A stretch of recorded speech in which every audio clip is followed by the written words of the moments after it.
the summer of 2012, I traveled to the world's last great wilderness, Antarctica.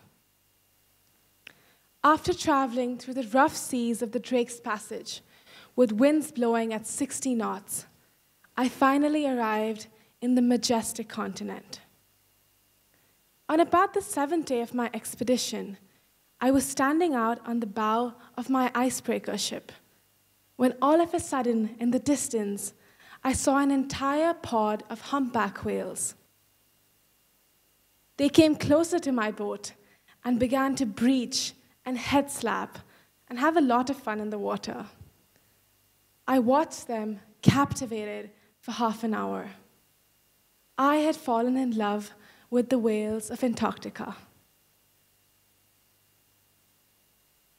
The very next day, I traveled to a remote island called Deception Island. Deception Island is an active volcanic island that has erupted in recent history.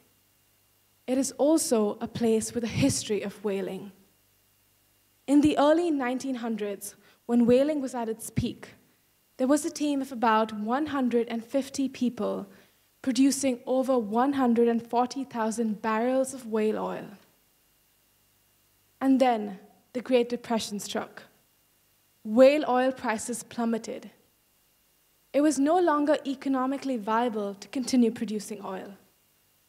But by that time, it was too late. The whales of Antarctica had been driven to near extinction.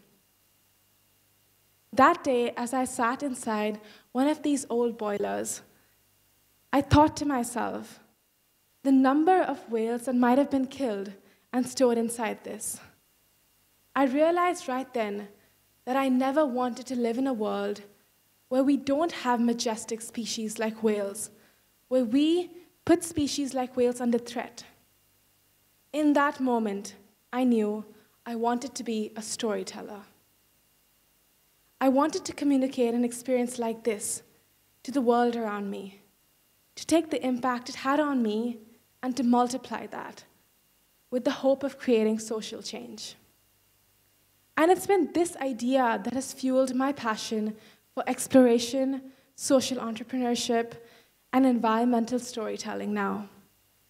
I'd like to tell you a little bit about it.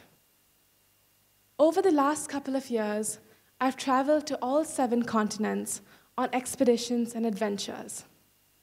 Some of the highlights have been hiking through the majestic valleys of Patagonia in Argentina, scuba diving with beautiful but venomous fish like this lionfish right here, learning to fly planes in North America. One of my favorites, riding horses across the Mongolian steppes into the Russian border, making sure that I was following the trace of legendary explorer Genghis Khan. Representing India at windsurfing competitions internationally, and filming in India's beautiful rainforest. These expeditions and adventures became a part of me, and now they're my source of inspiration. When I go out there into the world and embark on a new project, I look back to these ideas for strength and courage. I've always wanted to share this strength and courage derived from adventure sport with people from less privileged backgrounds. So when I was in high school at the United World College, I started an organization called CREA. CREA is revolutionary in its work. We work to empower each other through adventure sport and exploration. CREA now works with a team of over 200 people working in different communities with women who are victims of domestic and sexual abuse, children from tribal communities, and also underprivileged young men and women. Through CREA, I share a deeply personal story about my connection to the natural world. CREA has a year-long program that finally culminates in an expedition to Ladakh. We climb mountains at 6,600 meters, and we've had fantastic results. the Kriya team has come back empowered, come back with the knowledge and the courage that they can go out there and conquer the world, just like they conquered the mountains of Ladakh. One of the biggest highlights for me with Kriya is knowing that the people that we empower through our work are now empowering others. I'd like to tell you how. In the summer of 2015, we were planning an expedition to Ladakh. And then we heard that an earthquake had struck in Nepal, killing hundreds of people and devastating the entire country. I began to think, was it appropriate to be climbing mountains in the Himalayas when our neighboring country was being ravaged by a natural calamity? It didn't seem right. And then this happened. We went on that expedition, we did, and we used that as an opportunity to raise money for the victims of the earthquake, to rebuild homes of Sherpa communities in Nepal.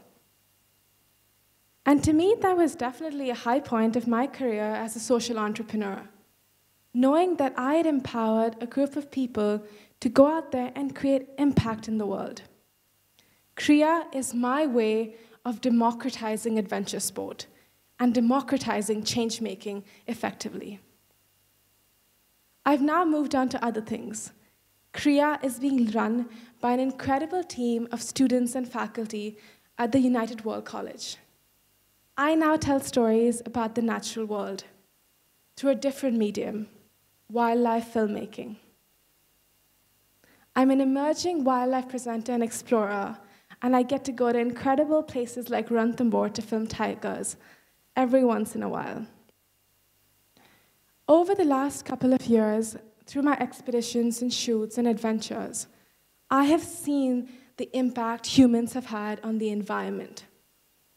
Receding glaciers, fluctuating tiger populations, people being victims of climate change as refugees today, and the mass extinction of critically endangered species. We have arrived at a critical interface between man and the natural world.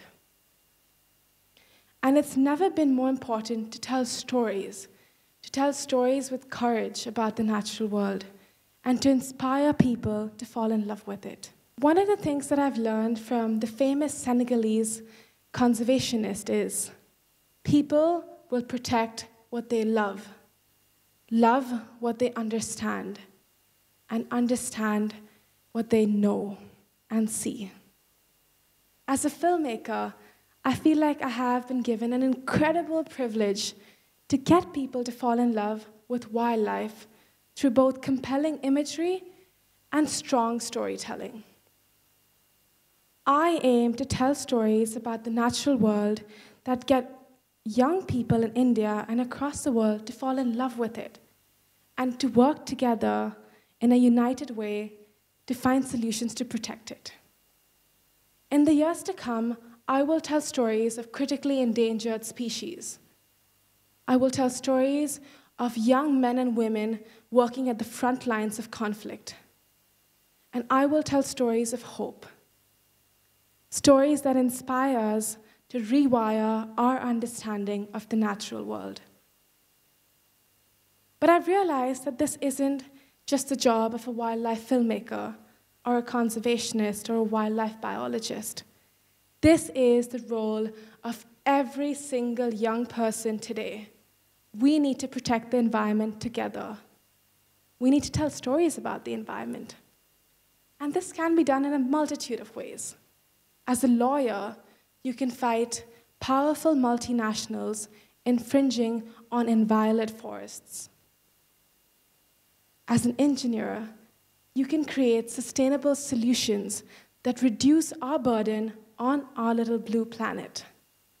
As a journalist, you can choose to report with both an investigative eye and a critical eye, with compassion and conviction on stories of environmental justice and injustice. This is a fight that we're all fighting together. Having told you a lot about my experiences in the field of social entrepreneurship, and wildlife filmmaking. I'd like to tell you today about some of the things I've learned about telling stories. Telling stories is the most important communication tool that we have as young people. Stories are the antidote to bias. They are the beginning of a conversation. They are our way of connecting with each other and understanding the world around us. Through storytelling, we explore new frontiers of human intelligence. Stories, what are they? Stories are what you see on Discovery, on National Geographic, with Arnab Goswami. It's Discovery, National Geographic, Arnab Goswami. It's the magazines you read, the books that influence you, the documentaries that you've watched, conversations with your faculty and friends, and the stories from your grandparents. Storytelling is, unfortunately, even Donald Trump's tweets. I've learned that storytelling is a powerful way of injecting important ideas into the world. It helps us challenge what we know to be true, what we see to be true, and what we hear to be true. So let's get started. How do you find a story? The key to finding a story is being an explorer. Explore the world around you. Have your ear to the ground. Exploration is the first step to telling a story. Curiosity is the second. A couple of months ago, I was on Facebook, like a lot of teenagers often are, and I saw this picture. A friend of mine with some of the world's most intelligent oceanic species, manta rays, a species that I've fallen in love with over the years, scuba diving with them and interacting with them underwater. I began to wonder, what was going on here? Was there an illegal trade? What was it? I asked Google, I asked my friends who are biologists, I asked my friend who took this picture. No one had a clue. I realized then that it was up to me to investigate this further, to go out into the field, to get my hands dirty, and to find the answers to my questions. So despite severe opposition from my family and friends and team, I went to Andhra Pradesh on the east coast of India alone. And this is what I found: a debilitating trade in wildlife products, manta rays being sourced from India's oceans to supply a growing demand for traditional Chinese medicine. Globally, the trade in illegal wildlife products is the fourth largest, after drugs, arms, and human trafficking. It is estimated to be valued at billions of US dollars each year. I am now following the story for my upcoming feature-length documentary. And the aim is to get Indian people to fall in love with the species and to create policy-level impact. I am determined to get manta rays and mobila rays onto Schedule 1 of the Wildlife Protection Act of 1972. So as a young person, how do you find your story to tell? For me, telling this story was natural. I can't not tell it. As you go out into the world and explore different horizons, different topics, different issues, you will realize there's so much that you could be the voice of, but you have to choose wisely. I'd say choose an issue that rattles you, that frightens you, that makes you angry, with passion. And when you find that issue, tell the story with courage and compassion, and the world will listen. Audience. One of the most important parts of a story is who you're reaching out to with it. Who is it that we're reaching out to? And more importantly, who do we want to be reaching out to with our stories? The biggest opportunity that being a storyteller provides you with is the opportunity to communicate across boundaries. Racial boundaries, national boundaries, and to me, most importantly, socio-economic boundaries. I have a little clip to show you from my first film on human-tiger conflict.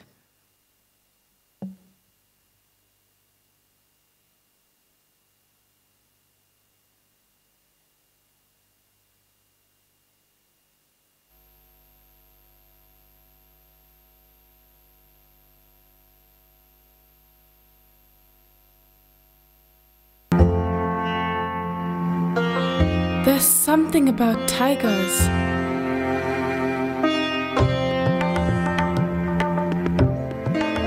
They are an incredible species. It's hard to put words to the emotions they inspire. When it comes to the tiger, I call India a nation in confusion, deeply respecting and revering the tiger, yet passionately loathing its presence at times. This relationship has fascinated me for years.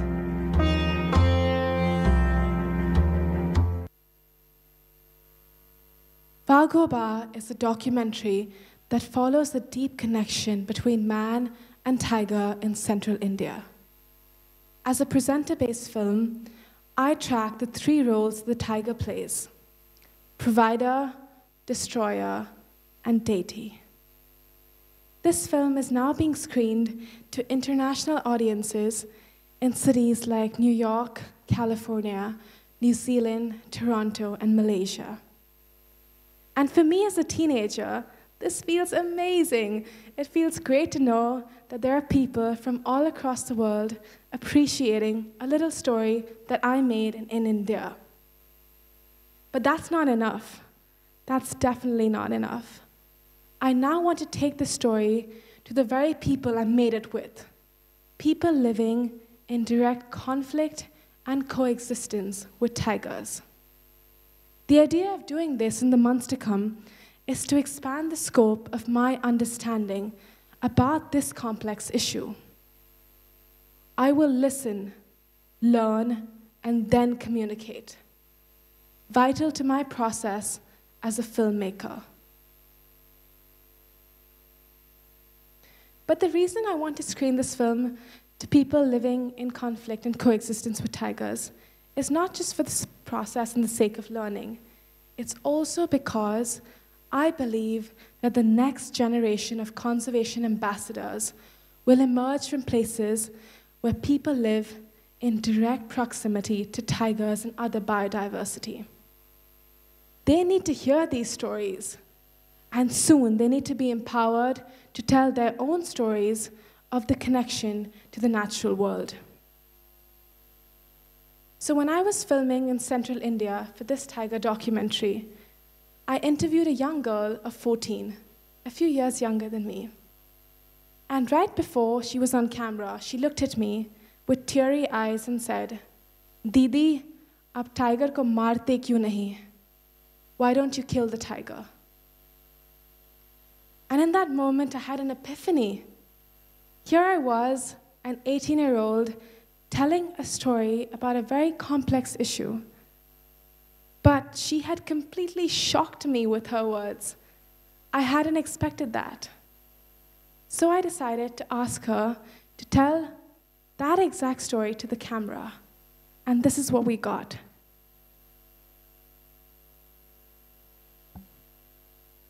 घरी होतो. माझी mummy वगैरे कोणीच घरी नव्हते. माझे आजोबा सकाळपासून गेले होते आणि फक्त चाय पिले होते. तर मग आम्हाला ते तेवढा वेळ का आले नाही असं वाटलं. मला असं वाटते की वाघाला मारलं पाहिजे, कारण की आज माझ्या आजोबाला तर दुसऱ्याला कुणाला पण खाऊ शकते. आणि शासन म्हणजे मोदी वगैरे म्हणते की झाडाचे संरक्षण करा, पण आम्हाला पण म्हणजे आमच्या घरी गॅस नाही, तर आम्हाला सुद्धा लाकूड लागतात ना, अन्न शिजवायसाठी लाकूड लागतात. त्यासाठी आम्हाला तर जंगलामध्ये जावंच लागते. आम्ही दोघं घरी. This experience taught me that, as a storyteller, humility is of such great importance. Always know there are different perspectives out there, perspectives that you must listen to. And as a young storyteller, it's important to be cognizant of your own opinions and to listen to the world around you, to know that it is right to represent opinions that you might not completely understand, and sometimes opinions that you will disagree with. Finally, once you've found your story and you're ready to create impact in the world with it, where does it go? Stories are only important if they reach people and if they create impact. So finding a platform for your story is vital. Today, technological developments in the field of digital media are reshaping the possibilities of storytelling in the largest way. For the first time in the history of the universe, you can communicate with people across countries with the touch of a finger. You have an entire community of people online ready to listen to you. And not just listen, but engage. They will agree with you, disagree with you, provide valuable insight, provide funding for your dream. They might join your movement, support you, and share it. With every story you tell, you begin a new mission. And you find a community of like-minded people that want to tackle the world's problems head-on. My advice to you is that when you wake up tomorrow, think of a problem that the world faces, be it access to healthcare, clean water, sanitation, political gridlock, cultural genocide, cybersecurity, or environmental justice. And every day, dive deeper into learning and exploring that issue, and soon being the solution. Lastly, believe in the power of your story. History has shown us time and again that stories told with courage, compassion, and conviction can create a revolution. Let's change the world one story at a time. Thank you.